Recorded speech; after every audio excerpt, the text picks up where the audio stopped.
Hey guys, welcome back to another episode of the Lion Zeal Show. In this episode, I'm sitting down with John Logar to talk about how to scale your SEO agency or your SEO consulting business, which is in essence the same sort of thing. So we're getting into scaling, specifically like how you can hire people and what you should be spending your time on to scale. Because guys, there's a number of huge mistakes that people make when scaling their consulting business, and they just get stuck in basically a high paying job. And in this interview, John is going to tell you exactly what it is you need to know to basically get out of this high paying job position, get unstuck, and scale your business truly. And it's really, really cool, and there's a lot of content and just great value in here. Honestly, if you're a consultant or an agency owner, you absolutely must watch this. I highly recommend it. So let's get into it. Hope you enjoy the episode. All right, John, thank you for joining me on the show today. Do you want to start with like a little introduction as to who you are for anyone that doesn't know you? I've been in the consulting game for about 27 years. I had my own agencies, built very large multi-million dollar agencies in the marketing space. And then in the last 4 years, I've helped about 200 consultants around the world actually build and establish their agencies. Collectively, they've done about $43 million worth of contracts in those 2 years. And that's agencies anywhere from people who are doing SEO to AdWords to Facebook to copywriting to email marketing to automation to development and web development and anything that's included in our online marketing space. So I have a community called Consulting Champions. I run a company called Consulting Unleashed. And so our goal there is to help people to be able to, more importantly, scale, to get out of the freelancing mindset and actually establish a really good business so that they can either build as an asset to sale or they can realize the opportunity that they wanted to start with in the first place as to why they got into business for themselves. So that's me in a nutshell. Spend most of my time in an airplane at the moment. I travel to a lot of trade shows around the world. I go to a lot of conferences outside of the marketing space because I do spend a lot of time in multiple industries. I also run my own agency in the robotics and the tech space. And I develop, my big thing also is developing sales processes for larger agencies. Wow, man, you're a very busy guy. It's very cool. Yeah, I've got a lot of people working with me. It's not just me. There's a team of people hidden somewhere back there around the world. Very nice. So I'm kind of curious, what sort of I love what you're doing with the consulting thing of helping like people stop being like almost like freelancers and like scaling. What sort of size businesses or agencies and stuff do you start working with? Generally, they're probably in the 5-figure, 6-figure category is where they're hitting. Let's say they're doing 60 to 100,000 is where they're. People. That's like a job, right? Yeah. 60 to $100,000. You've got a handful of clients. You've been able to sell some clients, but you haven't been able to leverage. Scaling, hiring teams, making the decision to grow bigger. So generally, in that area is where they'll tend to come to me for consulting champions. If they're just getting started, they're probably coming to me more at an informational level where I have a program that I run called Consulting Rocket, and the idea is to just level up into that 6-figure plus category. There's kind of 3 stages of an agency. The first stage is the freelancer or the early stage entrepreneur. So anywhere from $0 to a couple $100,000 is you've got a job, right? You've got a nice job, well-paying job, that's generating, well-paid job. You are working hard for your money. In most cases, you're doing a lot of effort. You may be outsourcing to a few people, but in that 200 grand category, normally the take home for that would be around the $100,000 mark for people once you pay all your costs and associated expenses. But the next level up is from that 200 to get to that 500,000. So it's time where you start hiring people. So in terms of numbers of clients, let's say $100,000 business is 3 clients paying you $3,000 a month. That's a $100,000 business. That's $108,000 a year, right?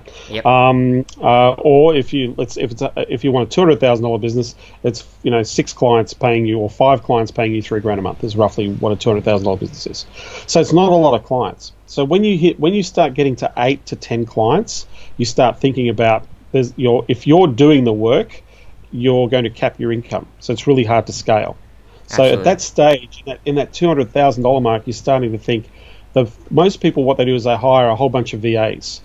What you really should be doing is hiring one project manager.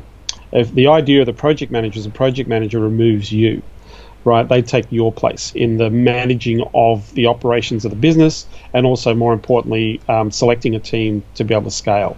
So the first hire, instead of hiring a VA, which is what most people do, or an outsourced provider, you want to hire a project manager. And that project manager doesn't have to be full-time. A part-time one's a good start, right? So once you have the project manager, that alleviates a lot of pressure from you, so that you can start focusing on actually developing the business and taking it to the next level. So the next level is 500K. 500K, you're going to have 2 or 3 employees. You're starting to get a little bit serious. You're making a lot more money, but it's also you're making a decision on whether or not you want to get to 7 figures.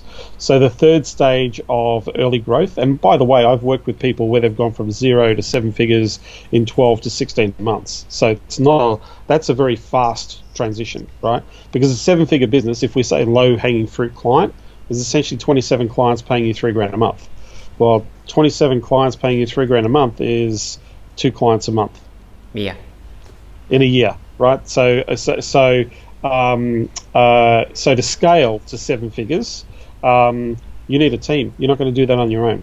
The easiest way to do that is to build a team externally and internally. So you're going to bring project manager in-house, maybe one other person that's got a high skill set to deliver what you do, and then you're going to hire. What would be the smart thing to do would be to hire an agency team, not an independent a freelancer to do work with you, because the reliability of an independent is far less than somebody who's actually got an agency of people who can do the actual work for you. So these days, if we're talking about SEO businesses, you can outsource to teams of high quality SEO companies throughout Southeast Asia, throughout the Middle East, still out of India. The quality of the SEO is of a high standard because they have to do it by hand these days. You can't game Google. It's very difficult to game Google these days. So you've got to build quality content, syndicate it properly, build quality backlinks through your social media. All of those skill sets are better delivered by agencies that deliver programs or productized packages where you can plug those packages into your clients. So your margins are a lot stronger and your responsibilities are a lot less in terms of the effort. So you're actually able to scale and leverage your business faster. So you're going to have a small in-house, a larger outsource or an outsourced team for deliverable, and then it allows you to scale from there. So $1 million plus, 5 million. I actually work very closely with an agency that I've got a stake in. We do $1 million worth of sales every 2 months, and we're bringing on 30 clients every 2 months, and we're essentially selling a Facebook ad funnel in a niche market. That is awesome, man. I love how you went straight into it and just gave it all away from the beginning. That's okay. But this is what's it take? I mean, a $500,000 business, 15, 16, 17 clients is a $500,000 business. $1 million business is going to be anywhere between 20 to 27 clients. If I look at every person that I've worked with in that category, that's roughly what the numbers are. The only thing that stops people from reaching those levels or reaching those heights is a decision that they're making for their business. You're either deciding to have that style of business or you're deciding not to have that style of business. The difference between a 6-figure business and a 7-figure business is just the decision to become a 7-figure business. That means your costs at a 6-figure business are going to be just as much as they are at a 7-figure business. So if you're doing $200,000 or $300,000, it's going to cost you $200,000 or $300,000 to run $1 million business. But your profitability is going to be $500,000 as opposed to $100,000 or $200,000. Yeah, so it's the scale makes the asset larger, but you also need people. You can't grow a business without a team. Absolutely. I've tried to grow a business without a team. It doesn't work because you're always going to come unstuck somewhere. You need support, and leverage happens through people. And these days, leverage happens a lot faster if you hire people with skill sets. And sure. in our arbitrage world, there are so many people with great skills. I just go and steal them from other agencies. Nice. Yeah. I love the project manager idea. Is there like you said, between like 100,000, 200,000, usually you would hire them. Is it possible to hire them too early? Um, uh, if okay, so the number one job of an SEO business is to acquire customers. That's the number one job. 100%, yeah. Right, 80% of what you do is about generating a client. 20% of what you do is delivery.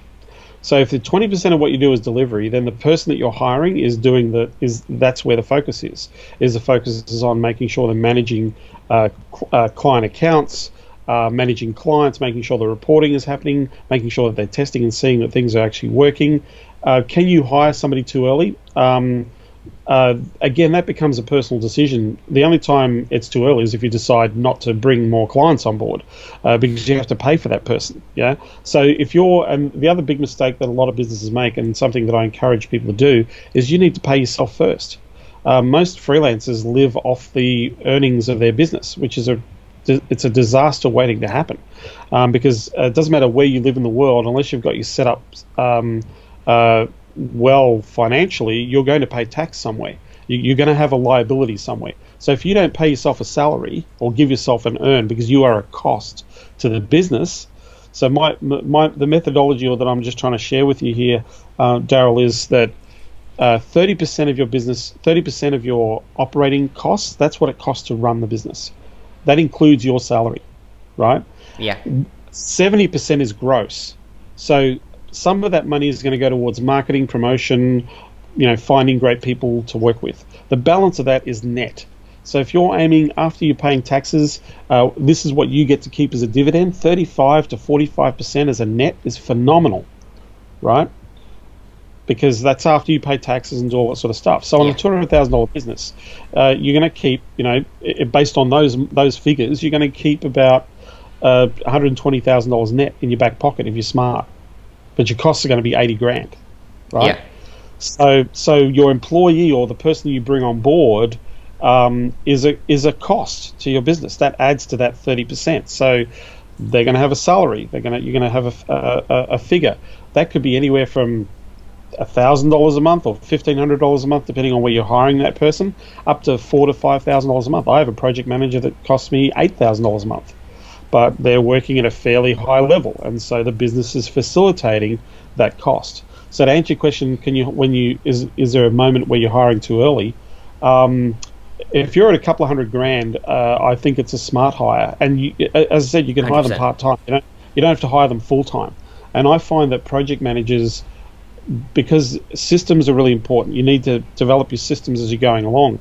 A project manager is going to get you focused or help you and support you in those areas of building those systems so that you actually can scale and leverage. The idea is to take you or me. One of the first things I try to do when I'm in business is to take me out of the equation.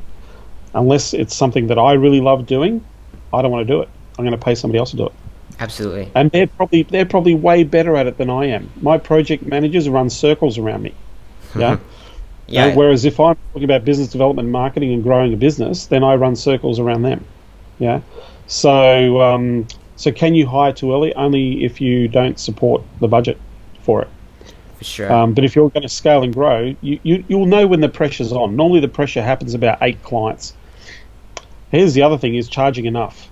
That's the other thing, and that brings a whole other can of worms. Yeah. Before we get into that, can I ask a different question? Absolutely. I've seen people get into, like, ideally they get to 100, 200K or 300K before they start getting that stuck point when they absolutely desperately need to hire someone like a project manager or something. But I'm seeing people that sometimes they'll get maybe 2 or 3 clients and they set the expectations completely wrong from the beginning, and they're spending all day long on the phone dealing with his clients, messaging back and forth or anything like that.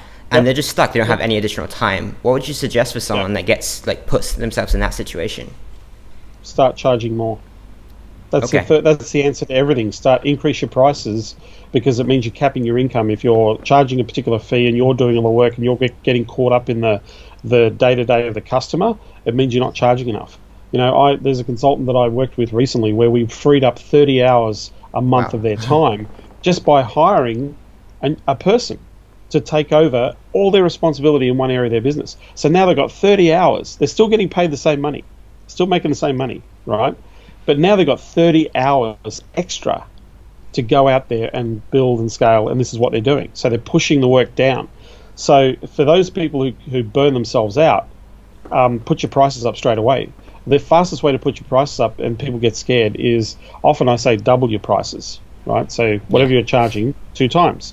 People get scared of doubling their prices. So instead of doubling your prices, if you're tentative, raise your prices by 20%. So the next client that comes on board, if you're saying we charge $1,500 a month, you're going to charge $2,000 a month, right? Instead of $1,500. Okay, so what I was saying there is increase your prices incrementally by 20% until people say no. You'll be surprised that by the time they say no, sometimes you've more than doubled your price. But in the meantime, every 20% increase is an increase in net profit. There's no extra cost that you incur to deliver that extra 20% because the service is the same. Yeah. So all you're doing is you're adding more revenue to the business, which means that gives you flexibility to go and hire somebody to take over your role. You know, the biggest problem we have as freelancers is we undervalue and undercharge ourselves. And here's the other thing, Daryl, like talking about that. And I say to people, and I say this jokingly, but I also say it seriously, don't hang around other internet marketers. Don't listen to internet marketers, because what happens is they're all about buying the services that in the marketing world that we sell at lower value points, because they know they can go and get a website developed for $1,000. They know they can get an SEO guy for $800 a month out of the Philippines or out of India or somewhere like that. They know what the prices are. But if we're in that world, we're hearing these prices, and so when we go to charge a client outside of our world, we get scared because we think that the client won't pay more. Do you get what I mean? Yeah. So 100%. I say to people, it's great to have friends in the internet marketing world, but just don't hang out too much about listening to, what they're charging and what they're not charging. Because there's SEO guys that I work with that are charging 5, 10, 20. I've got a SEO consultant that's charging $150,000 on a project for 3 weeks. Can you imagine doing SEO for 3 weeks? Now that's some serious SEO for $150,000 for 3 weeks work, right? Absolutely. And that's what some companies are willing to pay because they know that the game is getting more challenging. It's getting more competitive. It's getting more expensive to actually market online. So companies are desperately looking for people who've got SEO skills, who've got conversion rate optimization skills, who've got a clear strategy on how they can drive traffic organically to a business, because that traffic's worth, for some companies, it's worth hundreds of thousands and millions of dollars. So, I work with an SEO. I work with 2 SEO guys. I got one guy, he will not work on a project for less than $5,000 a month. And that's a really basic SEO package, right? Like, he just doesn't get out of bed for that anymore. The average client is spending $10,000 a month in SEO, right? Now, get this, he's generating 2 clients a week. That's 8 clients a month. Nice. Right? Because he's doing 13 pitches, right? He's got 13 opportunities and 13 connections every week, right?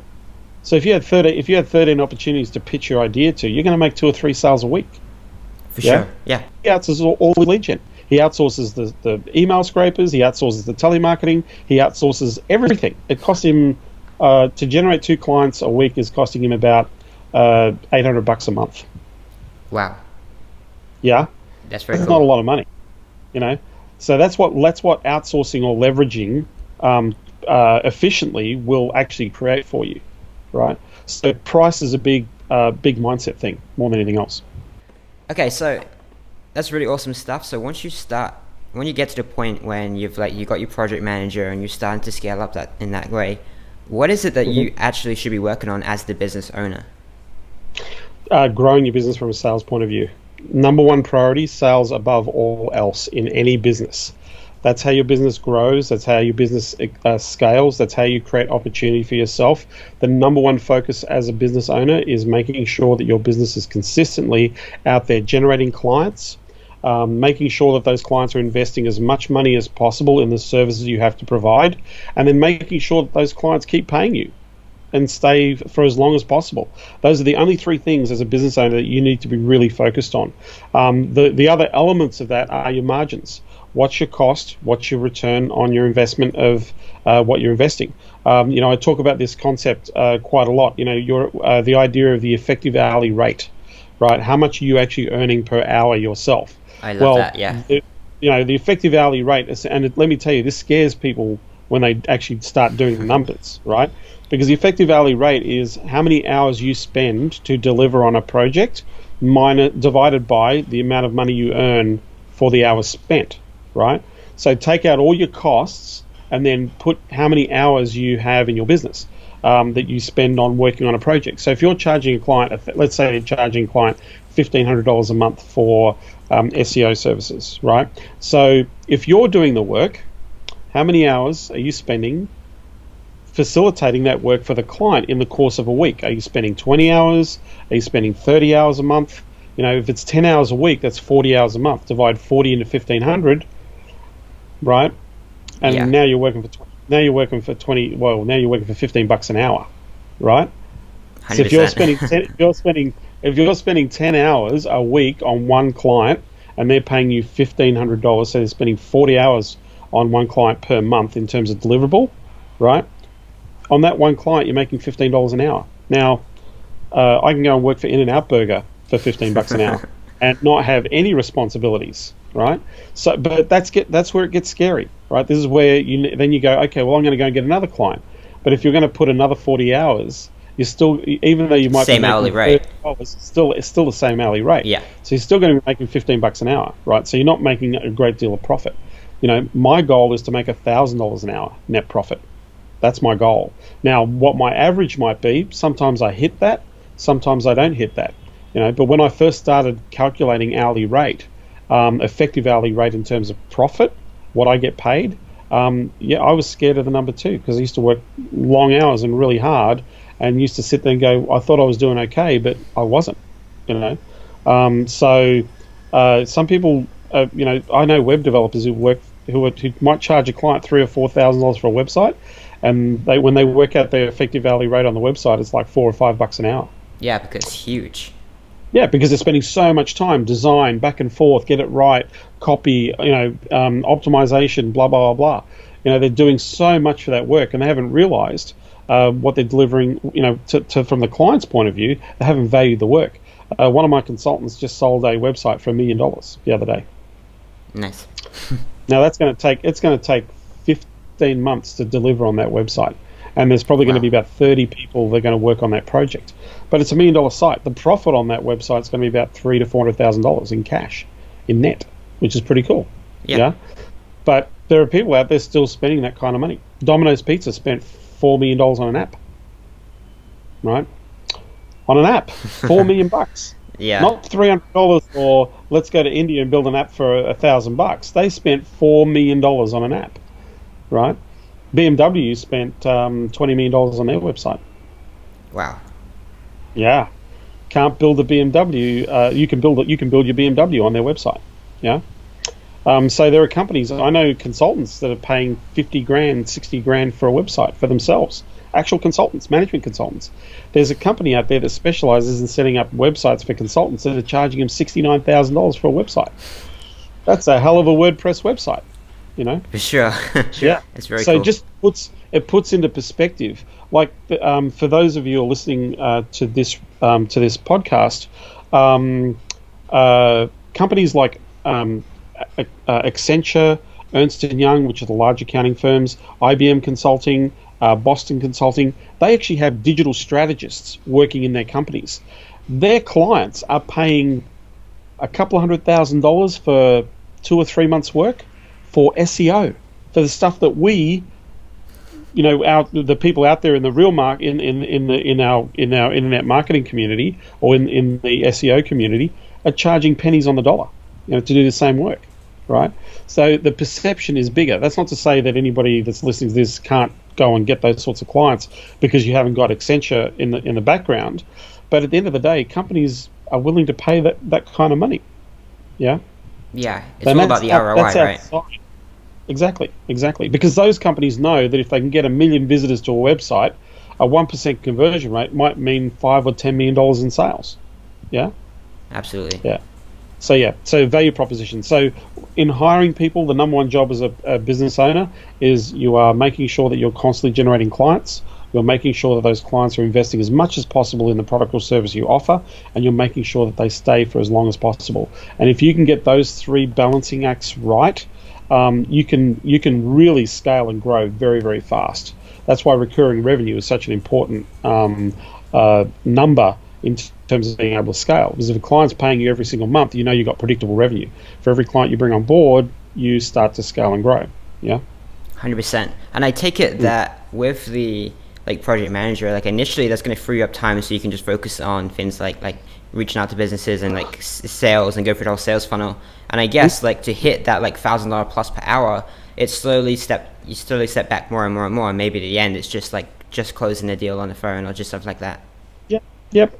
You're not ultimately if I look at the SEO people that I work with, none of them do SEO. They used to. They used to get into how we can, make sure we got quality content and links and syndication. They used to do the strategy, right? But now they don't do any of the work. The work is all pushed down to a team, so that they can go out there and do what they do because they know the business better than anybody else. They're the best salesperson in the company. Now, when they really get smart, they start like agencies that I work with. Now it's like they're getting themselves out of the sales environment and hiring a sales team to do the sales for them. I've got one company that they've got 2 salespeople. They average 8 clients a month. That's a company owner or an individual is not going to do that. They leverage themselves through the introduction of people in those skilled areas. So sales is a really big part of business. As I said, I was lucky enough to spend some time with Robert Herjavec, the Shark Tank dude, in America. And there was something. This has stuck with me because it was kind of a reminder of something that I already knew and understood, and how I built my businesses. He said, "When times are tough, sales above all else. When times are great, sales above all else." I love it. Right? There's only one mantra, and that is your sales create your opportunity. I made the mistake one time of running a campaign where every sale that I made ended up costing me money. In fact, it nearly broke me. Right? My only way out of that was to change the pricing structure and then to go back and sell. And that pulled me out of that issue. So even though selling more was costing me more, by selling more and changing or adjusting the pricing structure actually pulled me out of that hole. Yeah. So sales above all else should be the mantra of every business. And so with a project manager, you're suggesting that originally the first thing, and I love the sales first thing, that's I 100% agree.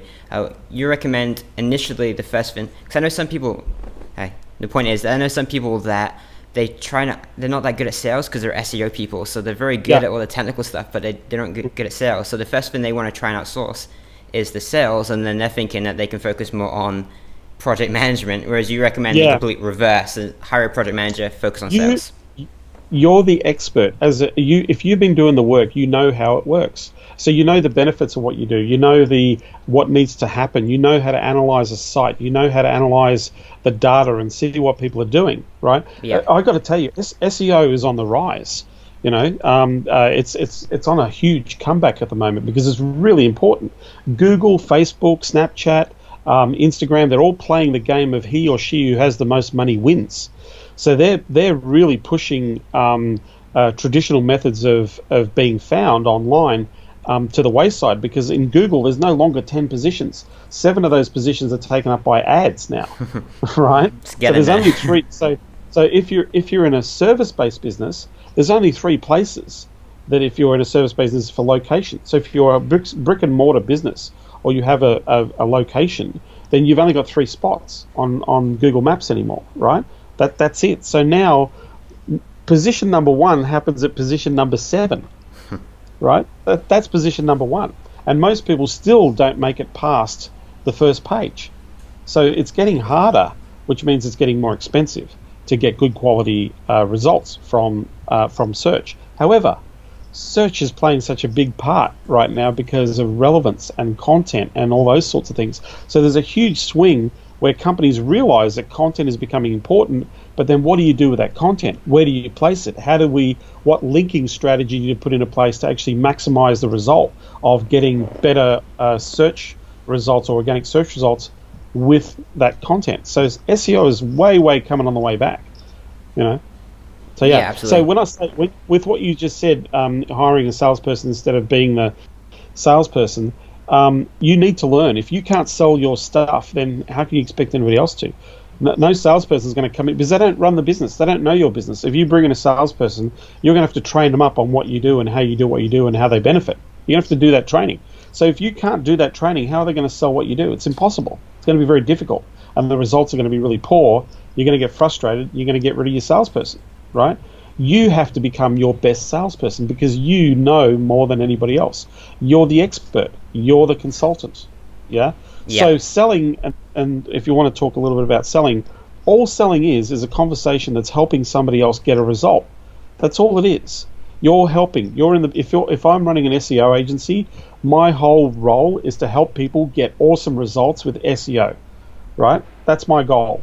Yeah. Right. So if I'm really skilled at that, so my customer, they want my awesome results, right? They want more people visiting their websites. More importantly, they want more qualified people visiting their websites. They want more people spending more time on their websites. They want more people engaging or taking action on their websites. They want more of that happening. So in the sales process, if I said to you, if we were going to sell SEO services, and I'll do this in 5 seconds, I'll sit and say, look, at the end of the day, the more visitors you get to your website, the more relevant the information you provide your customer, and the easier you make them to find your services, the more sales you're going to make. That makes sense, doesn't it? Great. So if I can walk you through a strategy that we know successfully has been able to lift the number of visitors to your site so that they can engage more effectively, would that be useful to you? Love it. That's it. Yeah. I'm going to help you do what you said that you wanted. Let me help you. So notice I didn't mention anything about SEO in that conversation. I didn't say I'm going to do search engine optimization. I'm saying you need more people to come and find you online. You need more people when they find you online to find you with relevant information that they can take action on. And you want more. The more people we can have visiting you, the more time we allow them to spend on your site, the more revenue you're able to generate from your business.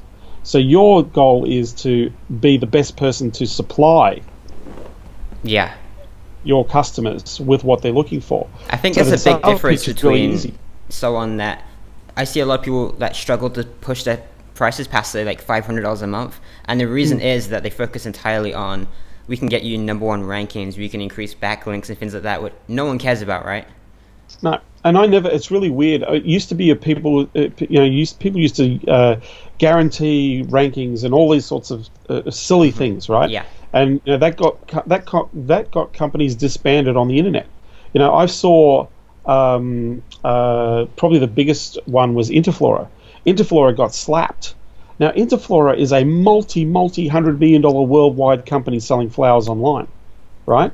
Yeah. Interflora got slapped by Google because of crappy SEO, right? Because of really crappy, spammy links. They went through that whole thing of buying a bunch of rubbish links. So whoever was running their strategy was like, let's just bolster, let's just get keywords for everything, and let's just put a whole bunch of rubbish links in there. And they were setting up private blog networks and doing all that sort of stuff. They were literally gaming the system.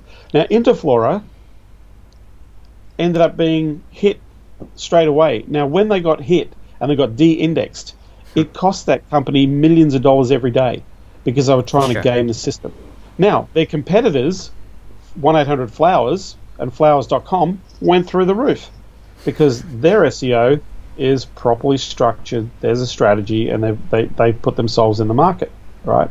So the only way Interflora can compete now is to spend a bucket load of money on advertising. It's now costing itself way more money, eating away its margins. So no, customers aren't focused on ranking. They're focused on who's visiting, what are they doing on my site, and how do I get them to actually either pick up the phone, fill in a form, or engage with my content to say, hey, I want to know more. That's that's ultimately what they're after. They're after a customer that's going to take action on what they're looking for. So if it's an e-commerce site, they want a customer to get to the shopping cart and go, I want to buy that. If it's so what can I do to make it relevant to be found for that product, right? That's a real key part of the strategy.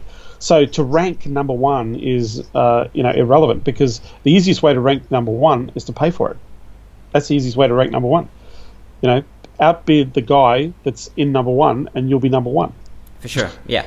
Right, every time. Today.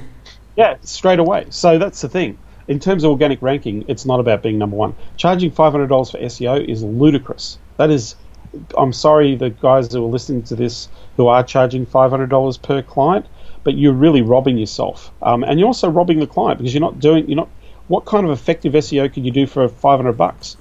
You know, I'd like to know where I can get $500 SEO that's working, because right now I know I'm paying 10 times that for my SEO. Yeah, Absolutely. in my service, my business. So yeah, as I said, it is a mind shift for people. What the client wants is more visitors to their website, and they want it from as many relevant locations where their customers are searching for them. That's what they want. Yeah.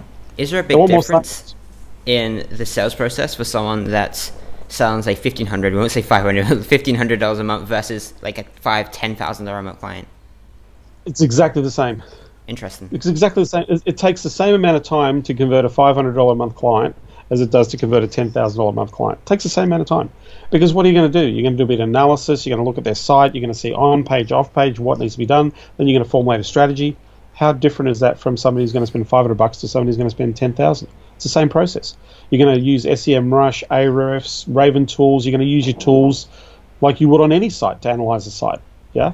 Yeah. So there's no difference. It's just that, and that you're bringing up a really important point. Actually, have a sales process. Most businesses in our world don't have a sales process. And a simple sales process is, let's have a quick chat. Find out where you're at. Are you interested? You're not interested? 10 minutes. Let's have a quick, what's going on, what's not going on. Yeah. Okay, so an area that you're interested in is you want to attract more clients. Well, if we can sit down and I can show you a plan, how many more clients are you looking for? What are you actually trying to achieve? So if I can show you a strategy that's going to get you there and help you work to that outcome, can we sit down and I can show you how that can help you get that result? Would that be cool? And I'll go, yeah. And so then you say, right, well, you told me you want to work towards this result, and here's a plan that we're putting into place to get to that result. The thing that's stopping you is the skill set and also the strategy and the structure on what you're doing. You can't outsource this to somebody at $500 a month. You need to invest more because the quality is going to be that much better. So if we're going to work towards incrementally increasing, because this is a plan, right, I guess the only thing we have to do is implement that plan. So is it okay if I show you how we can work together to actually achieve that result? There's your pitch. Yeah. It's so simple when you think about it and put it down like that. Yeah. There's no antsy, will they, won't they buy? They're saying, yes, I'm interested. Great. Well, if you're interested, let's help you understand and get this thing right. Like if I said to people, do you want cheap-ass SEO that's going to break your website? Or do you want actually SEO that's going to work and make, gradually increase and improve the quality of and making it you more accessible and more relevant so the search engines put your site in front of where people are actually looking? Which would you choose? Cheap, crappy, nasty, or strategy that's going to get the result? You're obviously going to choose the good one when you say it like that. And you can't get the good search engine optimization for the crappy price. It's impossible. You can't do that, right? Yeah. So if you want to break your website, or if you want to make mistakes with your website, by all means, go and buy somebody's cheap SEO. Come back and see me when Google slaps you. Yeah? Because then you have to start from scratch, right? And that's very costly for a lot of businesses. And here's the thing, and the reason why I love SEO, 95% of sites are totally under SEO'd. Terrible at it.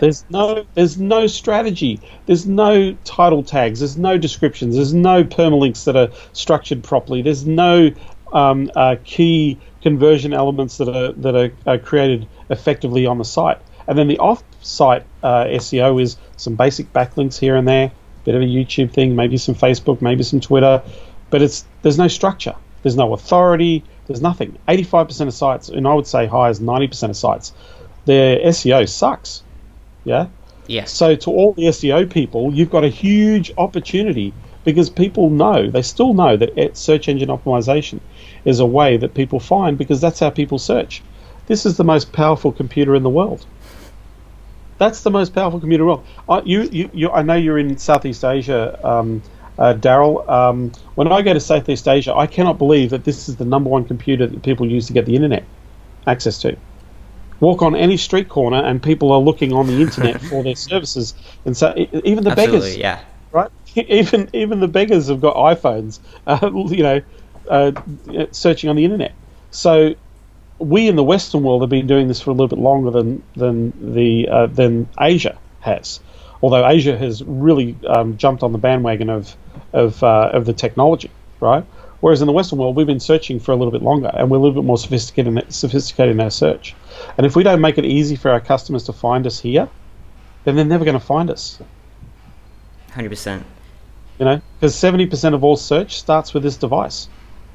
Yeah. Yeah. Yeah. So I love what you're saying about increasing the prices and everything so far. Like, I pretty much agree with every single thing you've said so far. But with increasing the prices, I'll give a more relevant example. I have a friend that comes from like a socialist country, and he's terrified of charging a lot of money, or at least he's kind of grown out of it now. But initially he was, because he's like, it doesn't take me that much time to do. It's a really simple change to make or something like that. So he's scared of charging a lot of money because he doesn't base it on the ROI. He's basing it on the time that he's investing. So, for example, we've had a client before that I took them to the position number 3 in Google from nowhere by changing the title tag, and that was it. Yeah. And I charged them a heck of a lot of money to do that one single change. Yeah. Yeah.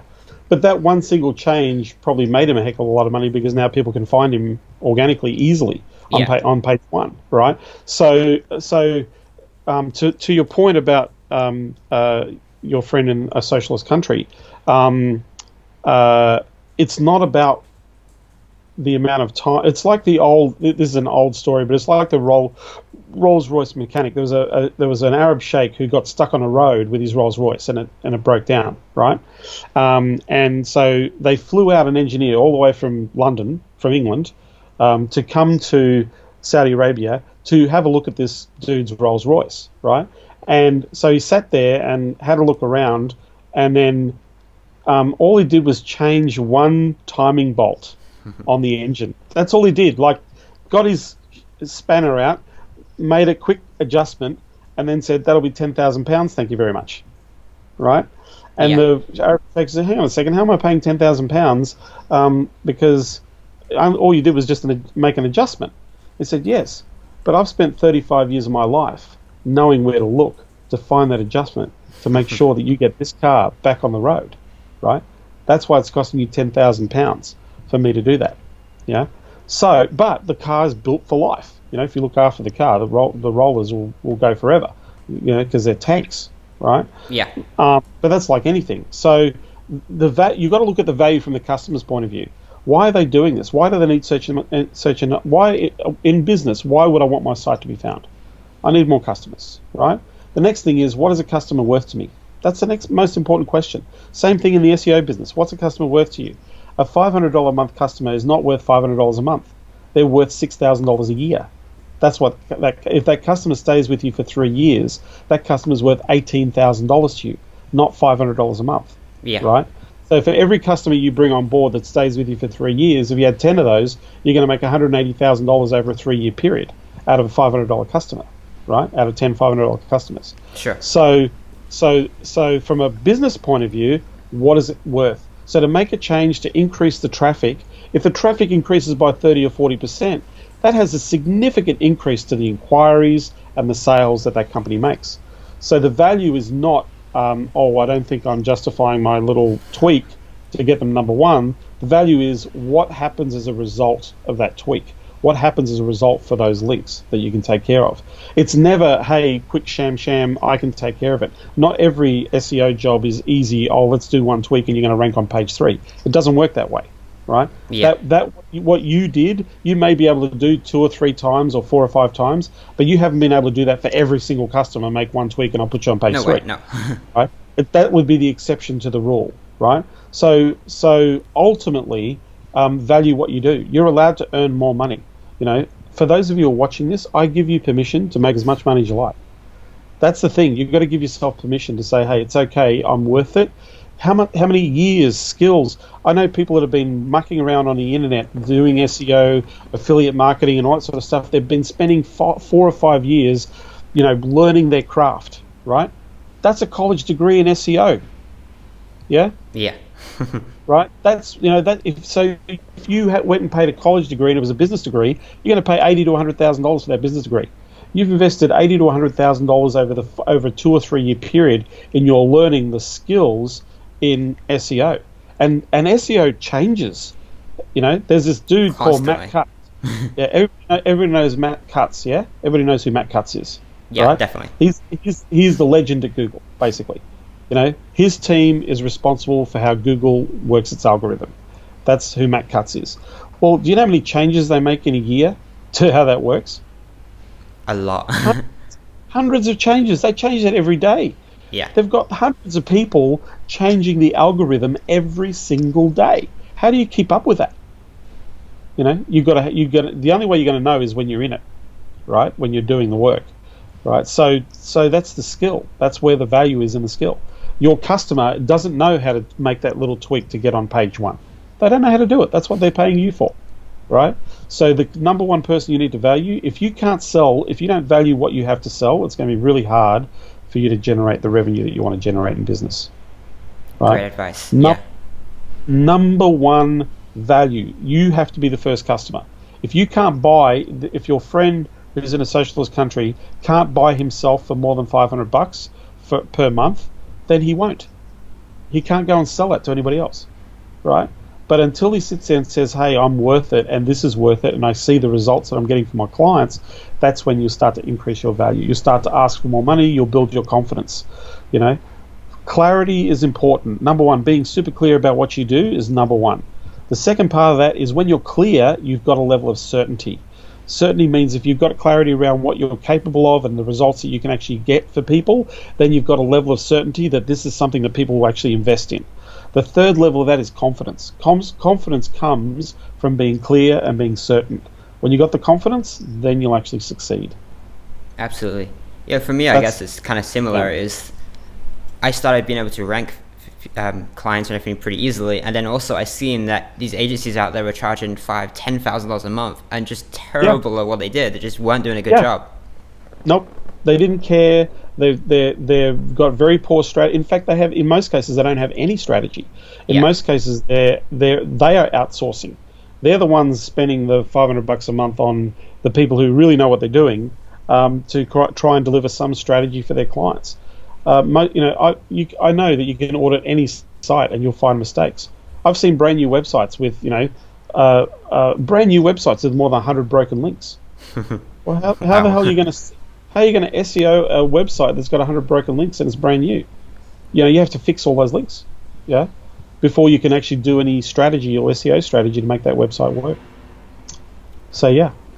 All right, couple final questions. You wrap it up. I know we're getting quite late into it now. Yeah. Do you have any? Do you read at all? Like, do you have any book recommendations for someone that's a consultant agency owner? Best book on the planet that you can read is How to Win Friends and Influence People by Dale Carnegie.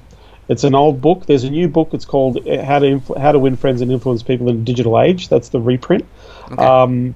But that is, I got that book handed to me when I was about 17 years old, and that was the first book that taught me about business. How you engage people, how you take an interest, how you communicate and build a relationship with your customers, that's where your greatest opportunity is. He coined the phrase that if you help enough people get what they want, the world will open up to your feet. The most successful people in the world are the ones that add the greatest level of value. So that's the number one book. From a consulting point of view, a mentor that I've followed for many years and I've had the good fortune to spend time with, is a guy called Alan Weiss. He wrote a book called The Consulting Bible, or The $1 Million Consulting Bible. He's written about 26 books. That is the only book that you ever need to buy, because the other 25 books are pretty much iterations of the first book. But it's a good book to buy. And the other one is Jay Abraham. Jay Abraham's book on how to get everything you want out of everything you got. As an SEO business, if you understand that book and apply the principles of that book to your business, you will fly. Number one sales book in the world, by the Little Red Book of Selling by Jeffrey Gitomer. It's a great book. It's a classic. Another sales book, and everybody's probably heard of it, is Neil Rackham's Spin Selling. It's a consultative selling approach. But Jeffrey Gitomer's Little Red Book of Selling is just full of absolute gems on how to convert customers. He's got a great YouTube channel, and he's been a pro for many years. But definitely learn how to sell. You want to invest in time, energy, effort. Go and do sales courses. Actually, if you want to become a really good salesperson, the best thing you can do is go and get a job in a call center. That's the best thing you can do, because In they the deep teach you. end. Yeah, they throw you in the deep end. They give you scripts. They give you process. You're going to talk to people from different backgrounds. You're going to have to think on your feet. Years ago, and this is one of the things that I did, because the advice I'm giving is something that I did myself. Is I wanted to improve my selling skills. So what I did was I went and worked commission only in a insurance company selling life insurance on the phone. And so what I did was, before I started my shift, and I was in college when I was doing this, before I started my shift, I used to sit behind the best, the dude that was doing the most sales, right? So I used to sit behind this guy, and he would just crush it.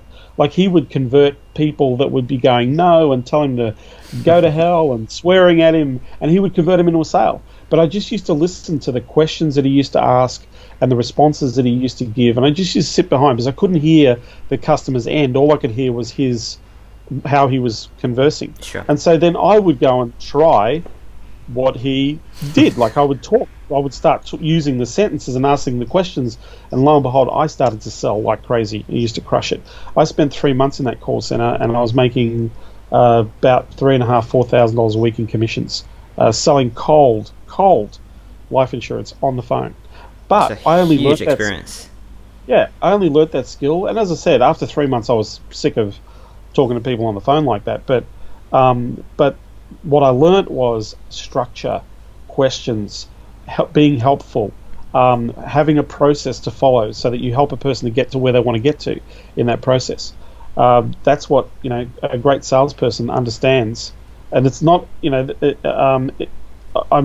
I guess I'm making it sound easier than what it is, but at the end of the day, I'm reminded of Amy Cuddy, who did a great TED talk on presence in the market.